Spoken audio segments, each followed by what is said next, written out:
pra cá trabalhar numa indústria, né? Você não é de Campina? Não. O sotaque aí tá meio que entregando. Você é de Tá onde? bem bolado. Eu sou gaúcho. Ah, você é gaúcho. Esse sobrenome aí eu tava lhe perguntando, é alemão? É, Camarada na Paraíba, Fuber? Como é que pronunciaria isso corretamente? Filber. Filber. Tinha uma trema, né? Mas a gente tirou, né? Aí ficou o Fuber. Você nasceu no Rio Grande do Sul. Isso. Em que cidade lá? Em Estrela. E aí, como é que você veio parar em Campina Grande? Fui primeiro pra Salvador, né? Sim. Aí casei com uma baiana lá. Ah, teve um meio do caminho na Aí história. o Quipirão já começou a se formar aí, né? Então, foi subindo pra cá, passou em Salvador, casou com a baiana. Baiana. E de Salvador, como é que veio pra cá? Vim trabalhar numa indústria, Sim. né? E aí, como a gente estava aqui, gostou muito da cidade, né? Resolvemos montar um restaurante que era para minha esposa, né? Comida baiana. Sim. E quem foi fazer a comida foi eu, no final das contas, né? Foi muito...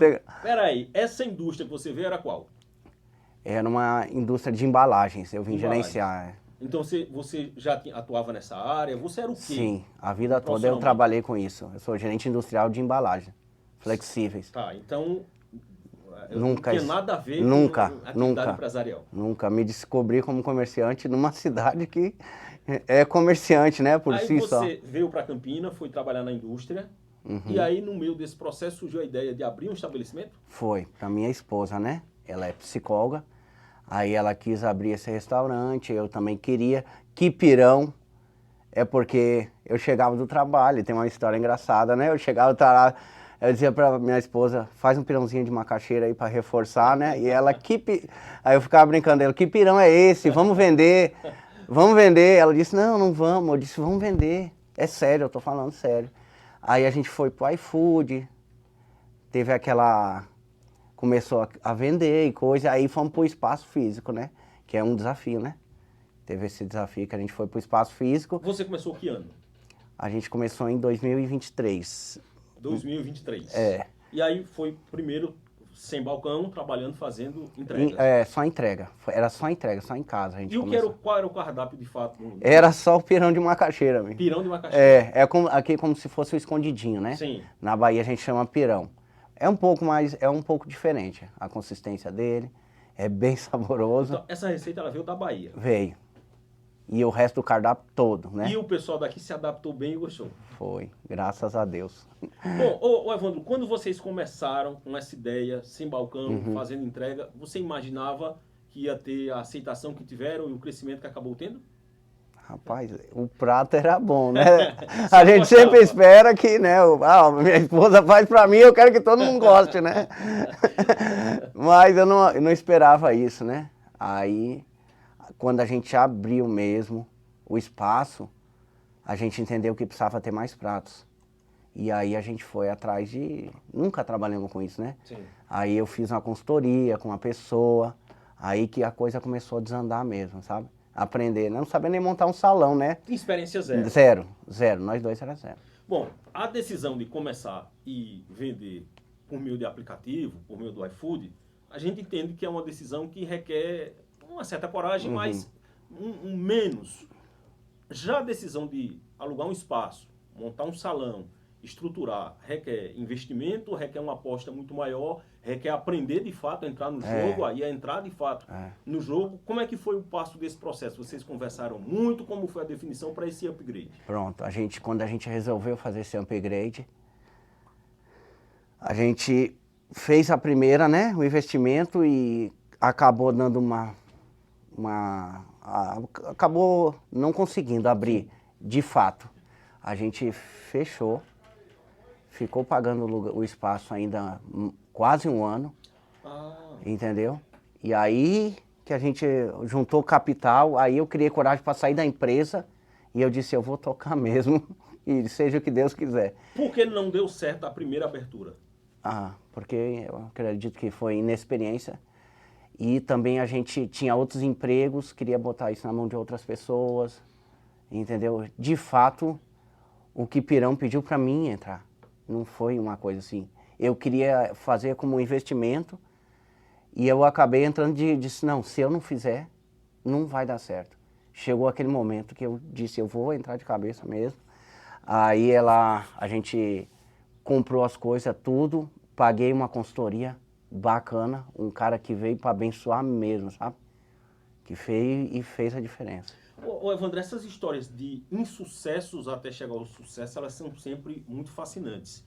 Porque a maioria das pessoas, quando toma o primeiro revés, desiste. Como é que foi essa decisão de vocês dizer assim, não, vamos desistir não, vamos corrigir e vamos continuar? Porque você disse que, na verdade, até a aposta foi maior, porque você teve que deixar, por exemplo, o seu trabalho para mergulhar nisso aí. Foi uma decisão, assim, difícil não, porque difícil foi mais desgastante o processo de fechar a primeira vez. Sim. Aí a segunda eu já estava mesmo já na pilha mesmo, crendo que ia dar certo, sabe? Aí a gente já teve um preparo, eu paguei essa consultoria, que foi... Se eu não tivesse a consultoria, ia ser a segunda vez, né? Sim. Que eu ia quebrar. Sim. Eu não vou contar aqui, não adianta. Eu ia quebrar de novo. E aí foi o cara que me ajudou muito. E aí teve aquele processo todo de ensinar uma coisa que nem eu sabia direito. Que essa consultoria foi rápida, né? Foi uma consultoria de uma semana. E aí teve essa parte de ensinar, foi um pouco mais desafiadora. O que é que também a consultoria foi te ensinar vocês? Tudo, cara. Tudo? Tudo, assim, eu digo tudo da parte de restaurante. Mídias. Eu aprendi mídias sociais, que foi muito importante para o restaurante. Foi a parte administrativa e a parte da cozinha, né? Porque a gente sabe que não dá para fazer tudo. A gente aprendeu a, tipo, mesclar. Lá era um restaurante baiano. Eu tinha que mesclar com pratos daqui, senão eu não ia conseguir dar aquela alavancada que a gente deu. E foi assim que a gente foi fazendo, foi botando um prato daqui, um prato daqui, mas nunca perdendo o foco, que é restaurante de comida baiana mesmo. Bom, e aí, como é que passou a ser a divisão interna do trabalho? Como você disse, não dá para uma pessoa só fazer tudo, é preciso aprender, dividir as tarefas. Houve uma divisão, inclusive, em casa, de tarefas, você, sua esposa, a equipe, como é que foi isso? Sim, a gente aprendeu que algumas produções a gente levou mais para casa, entendeu? Fazer bases, fazer coisas. E aí, porque final de semana a gente só entrega, né? Sim. Produz pouca coisa na hora. É mais entrega, porque a demanda é muito grande mesmo. E foi ensinando, né? A gente foi... começamos a pegar jovens. A ideia nossa foi ensinar os jovens, sair de dentro um pouco da operação para ver como é que funciona. Para mim foi um desafio muito gostoso, né? No final das coisas, né? Mas... E como é que vocês funcionam hoje? Abre de que dia a que dia? Quais todos são os dias, das 10 da manhã às 10 da noite. Eita, é uma jornada... E o processo de trabalho mesmo começa a partir de que horas, diariamente? Diariamente, 9 horas. E encerra às 11. Vocês, 9 horas, estão no estabelecimento para começar Sim. a todo o processo. Fechou, ainda tem um trabalhozinho lá. Tem na verdade, 10 horas fecha para cozinha, comida. Sim. Até 10, 11 e meia, a hora do jogo, assim, é para bebida, entendeu? E como é que é o mix de vocês? Porque vocês começaram com o pirão, é o carro-chefe, é o puxador, mas você disse, a gente precisou incorporar alguns outros pratos. O que é possível encontrar hoje lá? Muqueca de peixe, muqueca de camarão, feijoada, temos peixe frito, com arroz de coco, que é uma delícia. O pirão a gente tem para todos os públicos, tem lactante, tem carne de costela suína, temos frango, temos vegano. Tem, o pirão não come quem não quer. Pirão vegano? Tem para todos, todos os públicos mesmo. Tem kids, tem um prato kids e tem uns petiscos todos nossos, né? Que são camarão alho e óleo, camarão é o nosso foco lá, né?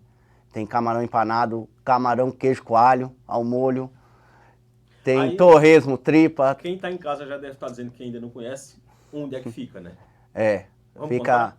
Na Odom Bezerra, 175, é na Liberdade. Bem na esquina com Odom Bezerra com a Espírito Santo. Facinho demais, todo mundo conhece. Todo mundo conhece a Espírito Santo e a Odom Bezerra aqui em Campina Grande, é bastante conhecido. João, ia fazer uma pergunta? Não, Não, só ia comentar que de todos eu dispenso o pirão vegano. Ou estarei aberto a provar. Eu já ia dizer. Eu pensei que você ia dizer que queria provar quando fosse lá justamente o vegano. Mas você parece que não é muito vegano, não, né? Não sou muito, não, mas a gente abre exceções, sim. Ô, Evandro, em relação a esse processo, faz 15 dias a gente estava entrevistando aqui Divaildo Bartolomeu. Divaildo Bartolomeu tem toda uma história de muitos anos atuando no Tábua de Carne, mas que também começou no mercado sem querer, né?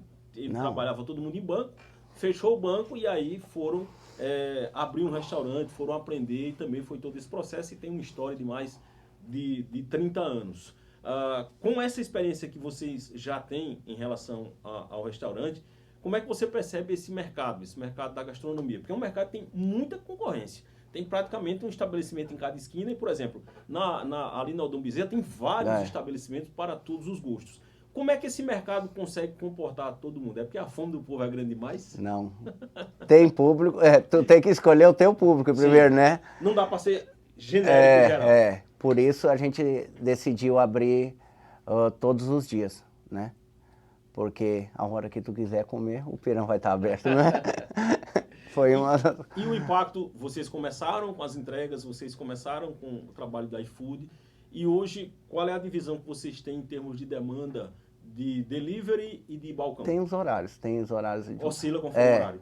Meio-dia são muito mais deliveries, à noite mais o público e final de semana é bem parelho, mas o público é bem maior, né? Isso internamente, como é que vocês precisam organizar o trabalho para atender a esses dois públicos? A gente tem a divisão de escala, né, de trabalho. Dia de semana tem 2 turnos e final de semana todo mundo tá junto lá na tarefa. Precisa ter uma organização interna bem dividida, não é? Bem dividida. Bem dividida. Porque para não se tornar cansativo, né? Às vezes é melhor o funcionário trabalhar menos horas por dia e trocar do que ele passar muito tempo lá, cansa, né? E esse cansaço vai refletir no atendimento. Que era outra coisa que eu queria perguntar para vocês. A gente sabe que você mesmo era o principal avaliador e provador do pirão que era feito pela sua esposa. Não tem jeito. Então, assim, a qualidade da mercadoria do produto já era assegurada pelo próprio proprietário. Mas quando vocês abrem um estabelecimento, há uma série de fatores que vão determinar o sucesso ou não daquele estabelecimento e o sabor e a qualidade dos pratos é apenas um desses fatores. Atendimento, a gente, enquanto cliente, inclusive, percebe que é um grande desafio. E o atendimento é uma experiência definitiva. Se eu for no teu estabelecimento uma vez e o atendimento for ruim, eu não volto e a gente ainda sai falando mal, ainda sai propaganda. Mas o contrário também acontece. Eu vejo isso no meu dia a dia. É muito comum dizer, rapaz, eu fui num canto ali, pense num lugar bom. E todo mundo começa aí também. Como é que é a preocupação para manter o moral da equipe em alta e para manter a qualidade do atendimento? Eu acho que a qualidade do atendimento é entender o meu público, né? Não tem que ser um negócio tão seco, tem que ser um negócio mais leve, né? Sim. Que eu vendo comida baiana, então tem que ser assim um sonzinho mais leve, né? A gente sempre procura atender assim mais carisma, não tanto aquele negócio tão seco, né? Que é aquela, tem que ser assim, não, tem que entender o cliente, chegou com uma criança, ver a necessidade da criança, ver o que precisa, né? E qual que era a outra pergunta? E aí, eu estava perguntando exatamente sobre qualidade, e aí vem um outro ponto. Os produtos, os insumos que envolvem a cozinha de um restaurante hoje em dia, eles têm um processo de oscilação constante, né? Você tem bem está oscilando mais para cima hoje em dia, mas há uma oscilação de preço constante. Por exemplo, insumos como verduras, sempre o preço está para cima, o preço está para baixo, isso vai mudando, o Brasil vem sofrendo uma pressão. Esse período que vocês abriram para cá, o preço dos alimentos subiu bastante. Como é que isso complica ainda mais o desafio de gerenciar um estabelecimento? Não tem jeito, né? Não pode ter medo de mexer no cardápio. Não tem jeito. Porque eu acredito assim, uma coisa que a gente sempre focou, se aumentar R$1, R$2, o cliente não vai reclamar. Agora, se eu comprar um produto inferior para colocar no prato, eu perco na hora o cara. Porque tem gente que não tem segunda chance, né? Chegou lá, não tá o mesmo sabor, já era. Isso. Então esse cara não vai se importar se aumentar um pouquinho. Você lançou aí um ponto que eu acho que assim, é fundamental. Eu me lembrei, inclusive, da minha esposa, que ela tem uma história de dizer assim, aumente o preço, mas não tente enganar o consumidor. Não, jamais. Que é quando a gente percebe que o preço continuou, e a gente sabe que não tem como manter os preços com essa oscilação, mas aquele produto que você estava acostumado com um padrão de qualidade, ele caiu e caiu muito. A gente teve um caso na minha própria casa que foi bem assim, a gente consumia de um determinado estabelecimento e o preço foi mantido, mas a qualidade despencou de uma forma que a gente cortou completamente da nossa lista. Não, Ser honesto com o cliente é fundamental, então. A gente aumenta os preços mesmo. Tenta manter até um equilíbrio, né? Porque a gente também sabe que a gente é comerciante, a gente sabe que tem oscilação de preço. Sim. Tem um mês que o tomate vai estar caro, um mês o tomate vai estar caro. Então tu vai criando um cardápio que tu entra dessa rotina do ano, né? Que tem a macaxeira, uma época sobe, uma época diminui. Então tu acaba focando nessa prática de deixar um cardápio acessível pro ano inteiro. Agora tem horas que não tem jeito não, né? Aí tu pega, aumenta o preço o que dá para manter, a gente mantém sempre. E é isso aí, sempre também tem essa oscilação, não é que os preços saem disparando. Tem época que produto que voa e tem época que tu sabe que ele vai voltar ao normal. Então tu procura um meio termo e tu sabe que aqueles meses que aquele produto vai estar tal, tu sabe que vai ter. Ou, às vezes, em último caso, tirar o produto tipo assim, tirar um produto do cardápio, não. Olha, eu não estou vendendo esse mês aqui, deu um negocinho. Quer dizer que quem lida com alimento tem que ter jogo de cintura. Jogo de cintura. Apostar que vai descer também. Vamos segurar mais um pouquinho. Evandro Fulber, me diga uma coisa, o que é que você espera para o futuro do seu empreendimento? Qual é o projeto que vocês têm engavetado aí? É expandir na cidade? É abrir em outras cidades? De verdade, o que é que você pensa para o futuro? Eu quero abrir um espaço maior. Aqui em Campina? Para atender o meu público, que é familiar, né? Que são mesas grandes. A gente quer ter um espaço kids maiores, quer ter um lugar que dê para botar um som ao vivo baixinho. Que o nosso público é o sábado, domingo de tarde, né? Sim. A família. A gente não foca muito no público familiar, é o nosso público. Não tem o que dizer. E é a família que o pai come um petisco, que a mãe gosta de uma cerveja. O nosso público é esse, né? Aquele público que vai lá e relaxa. E hoje eu não tenho esse espaço completo. Mas vai ter, pode ficar tranquilo que vai ter. Para você levar a família e os amigos, todo mundo para lá.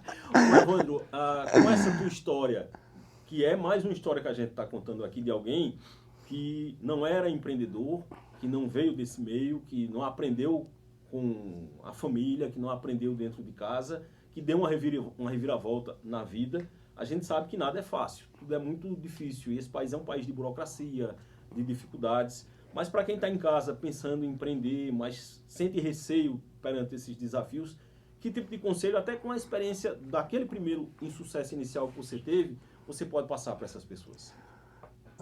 Eu digo ir para caneta e para o papel, né? Principal, cara. Principal. Não vai pelo coração.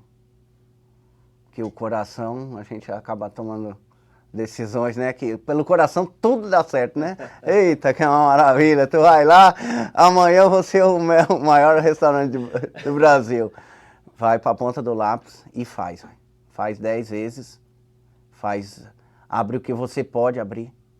Não abre o que você não pode. Não abre o sonho. Abre na rua, pô. Faz a banquinha, vende seu caldo. Não abre o sonho. Não acredita. Que hoje em dia o que acontece? Todo mundo sabe tudo, né? E aí vão te ensinar a fazer o tudo e amanhã tu não consegue abrir. Eu abri o meu sonho. Fechei o sonho para depois ir para a ponta do lápis, fazer tudo direitinho. Eu acredito muito nisso. Não abra pelo coração. Vai para a ponta do lápis que não é mais como era, as coisas não são mais como são. Hoje é caneta, papel e calculadora. E se precisar, porque a gente está falando aqui sobre restaurante, mas tem gente aqui que está nos ouvindo agora, das mais diversas áreas, pensando em empreender nos mais diversos segmentos.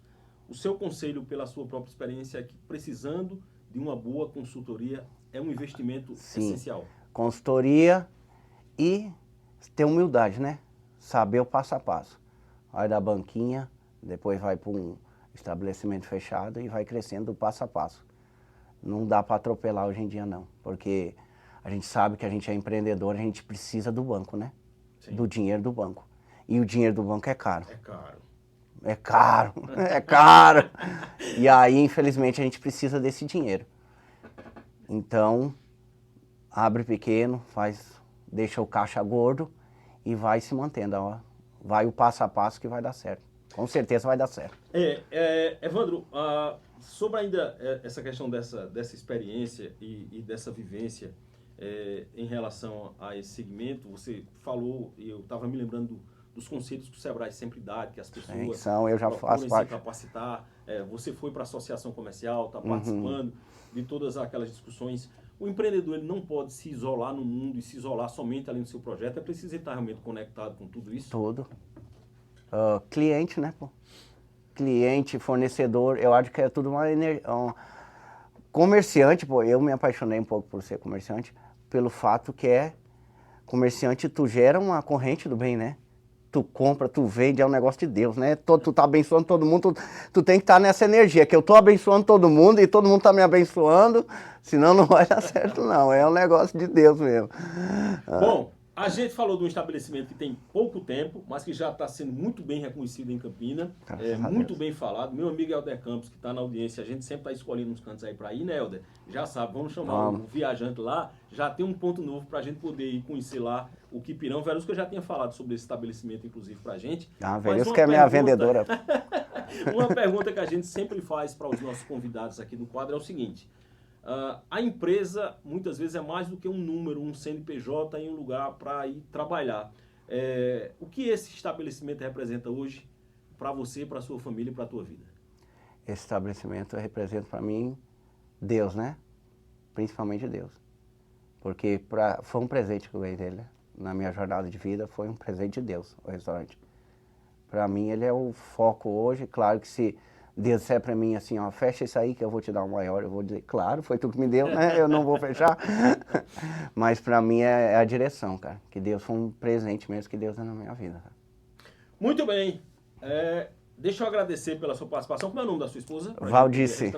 Perfeito, muito bem. A Valdice, registrar a presença aqui da Verusca. Eu vou pedir até, Verusca, para você ficar para depois do intervalo, para a gente falar um pouquinho da questão do DDC, que está chegando o prazo final do cadastramento, porque esse quadro é uma parceria da Associação Comercial com o Jornal do Meio-Dia da Campina Grande FM. Então, agradecer ao Evandro Fuber por ter vindo aqui conversar com a gente. Se você quiser conhecer o Quipirão, já sabe, lá no Odum Bezerra, no bairro da Liberdade, procure também pelas redes sociais. Evandro, muito obrigado, parabéns pelo empreendimento e a gente deseja muito sucesso para vocês. Muito obrigado aí. Espero todos lá, né? Para a gente continuar essa jornada aí.